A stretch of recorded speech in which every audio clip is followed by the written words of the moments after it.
மட்டிக்கினாரு ஒருத்தரு, இவரை காப்பாத்தணும் கத்துரு.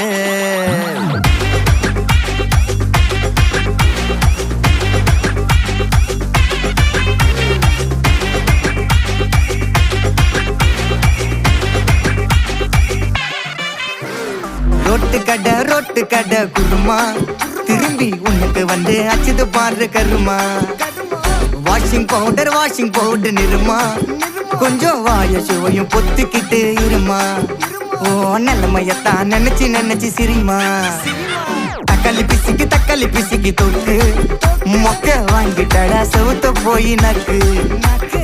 ஐபிஎல் கப்பு, நான் வாங்கி தரேன் லாலிபப்பு சப்பு. நீ சோத்தல தான் போடுறியா உப்பு. அப்போ இப்படி இருந்த நீ இப்போ இப்படி ஆயிட்ட, ரொம்ப மாசு காட்டின